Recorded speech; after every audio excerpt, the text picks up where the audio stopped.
Ok, donc là on se trouve au nord de Paris, dans Paris encore, à une station essence qui est juste là à côté du périph'. Et regardez les prix, donc là le samplon 95 est à 2 € le litre, le samplon 98 à 2,109 € et le gasoil à 2,122 €. Donc des prix absolument hallucinants. On va aller voir ce qu'en pensent les gens. 2 € le litre, ça dit quoi? C'est cher ou c'est pas cher? Très cher. Et comment on fait alors? Comment on fait? On fait avec les moyens du bord. Hein. Ouais. Ah ouais. On prend moins C'est difficile, on prend moins la voiture et voilà. 2 € le litre.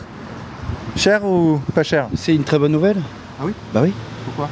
Parce qu'il faut, si vous voulez, il faut être cohérent. Vous voulez que les gens, enfin, vous voulez, l'écologie veut qu'on arrête les déplacements inutiles et finalement, 2 € le litre, les gens arrêtent de prendre leur véhicule pour rien. Les gens, ils prennent leur vélo, ils prennent les transports en commun.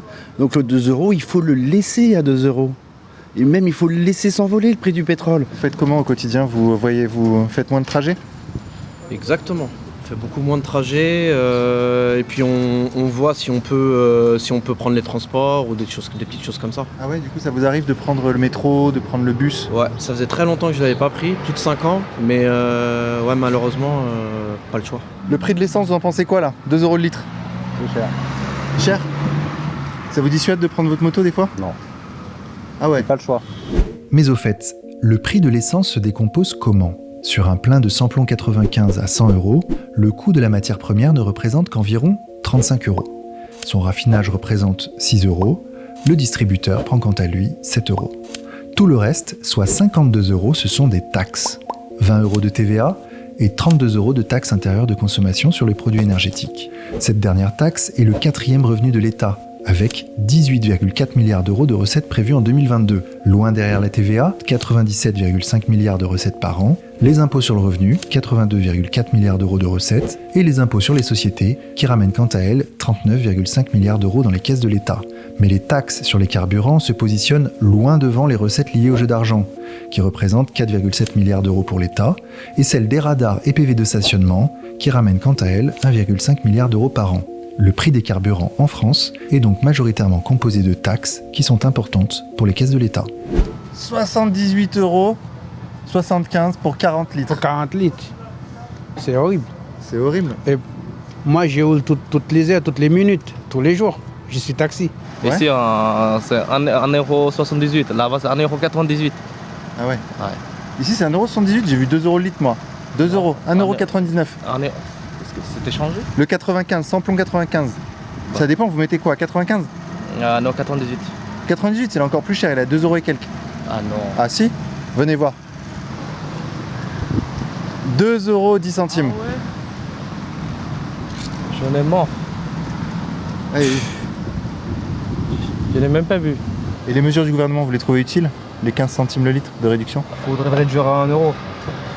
Ah ouais? 1 € le litre? Divisé par 2 le prix, bim. Je ne fais pas le plein parce que j'attends que ça baisse. Je me suis dit peut-être un jour viendra où ça va baisser. Et donc vous attendez que la guerre en Ukraine se termine en fait? Ben en effet, oui.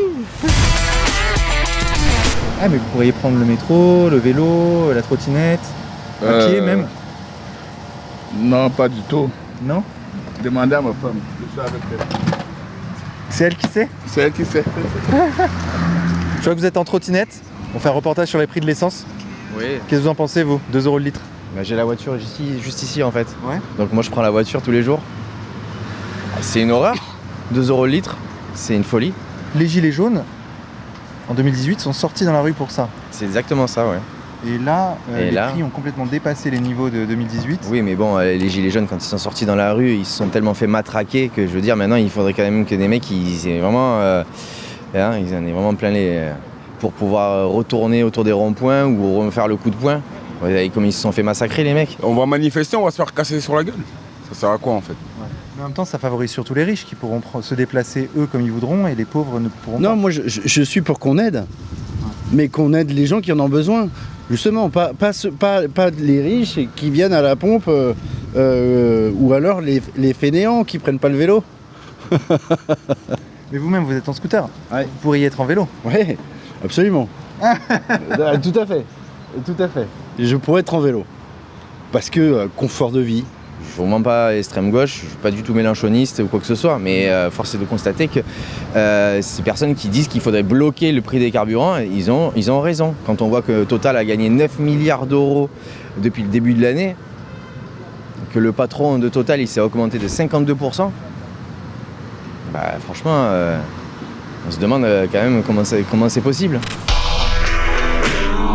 Le prix des carburants a fortement augmenté ces derniers temps et on est tenté de penser que c'est dû à la guerre. Mais non, cette tendance haussière existe depuis longtemps. Si on regarde l'évolution des prix depuis 2006, on s'aperçoit que le prix des carburants a augmenté d'environ 56%, soit une augmentation bien supérieure à la hausse des salaires nets moyens, qui est d'environ 30% sur la même période. Et il n'y a pas que le prix de l'essence qui a explosé. Celui des énergies, en général, a fortement augmenté. Le prix du gaz a connu une hausse spectaculaire depuis 2005, de 136%, avec un pic de 47,4% en 2021, avant le blocage du prix par le gouvernement. Le prix de l'électricité, lui, flambe depuis longtemps, avec une hausse de 50% en moyenne depuis 10 ans. Et ces derniers temps, cette tendance haussière n'a fait que s'accélérer. L'INSEE estime que le prix de l'énergie a augmenté de 28,9% au cours du mois de mars 2022, ce qui contribue à placer le taux d'inflation, l'indice des prix à la consommation, à un niveau de 5,1%, soit le niveau le plus haut connu en France depuis 1985.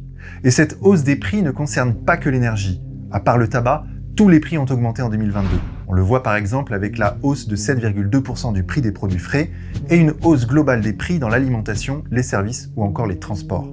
En revanche, les salaires, eux, ne suivent pas cette tendance. Alors certes, le SMIC a augmenté de 2,65% en mai, mais c'est une augmentation automatique qui n'a rien à voir avec une quelconque décision du gouvernement et qui reste inférieure à l'augmentation des prix. D'ailleurs, le ministre de l'économie a déclaré qu'une hausse supplémentaire du SMIC pourrait entraîner une spirale inflationniste. Une hausse globale des salaires n'est donc pas prévue pour compenser l'inflation. Les entreprises n'auront pas à mettre la main à la poche, et si elles devaient le faire, elles pourraient facilement répercuter la hausse des salaires sur leur prix de vente pour maintenir leurs marges. Donc l'État a choisi d'amortir le choc inflationniste lui-même par le bouclier tarifaire ou la ristourne des 18 centimes. Mais au final, c'est bien nous tous qui payons l'inflation par une baisse du pouvoir d'achat et par une hausse future des impôts qui surviendra pour compenser les efforts actuels de l'État. Et si cet effort se traduit par une hausse de la dette, alors ce sont les générations futures qui payeront cette hausse des prix. Alors quelle conclusion peut-on tirer de tout cela ? Le premier constat important à faire, c'est que l'Union européenne ne protège pas de l'inflation, alors que c'était l'une de ses promesses. Je rappelle que l'Union européenne, ce devait être la paix, la croissance et la stabilité des prix, et au final, on n'a rien de tout ça. On sait par ailleurs que beaucoup de Français sont à la limite en termes de pouvoir d'achat. La situation se durcit pour des millions d'entre eux. On se souvient aussi de la révolte des Gilets jaunes en novembre 2018 pour une taxe supplémentaire sur les carburants. Cela peut-il se reproduire dans un contexte économique encore plus tendu qu'il y a 4 ans ? Macron parviendra-t-il à maintenir la paix sociale à coups de flashball ? Quoi qu'il arrive, nous serons là pour suivre tout cela de près.